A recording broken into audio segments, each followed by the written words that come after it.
Necdet abi bilgisayardan ses geliyor. Nereden geldiğini bir türlü bulamadım. Sizlerden gelen sorulardan ortaya çıkan bir videoya da hoş geldiniz. Bilgisayarınızı açtınız. Tuhaf sesler gelmeye başladı. Bu da sizi rahatsız ediyor. Acaba bilgisayarında bir sorun mu var? Bir sıkıntı mı var? Öncelikle fanlarımızı test edeceğiz. Simülasyon olsun diye ses çıkartmaya çalışıyorum.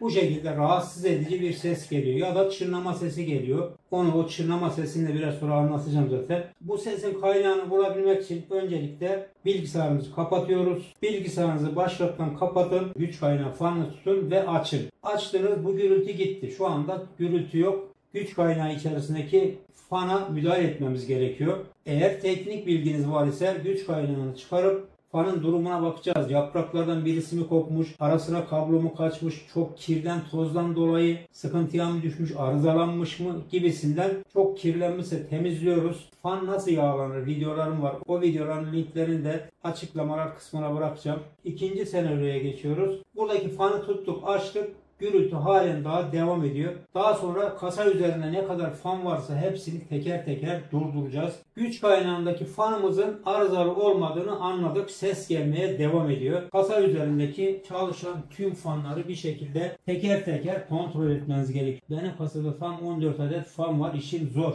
Ses devam ediyor.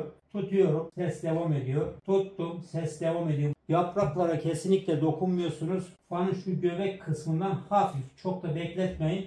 Tutun, bırakın arkadaşlar. Tuttum bunu ve ses kesildi. Tamam, bulduk arızayı. Kontrol kartı üzerindeki konnektörü buluyoruz, çıkarıyoruz ve o fanı isterseniz devre dışı bırakırsınız, isterseniz çıkarıp dışarıda temizleyebilirsiniz. Fan yağlama videolarım var. Aşağıya linklerini koyacağım. Bu fanı bir şekilde elden geçirerek, temizleyerek, yağlayarak sessiz bir hale getirebilirsiniz arkadaşlar.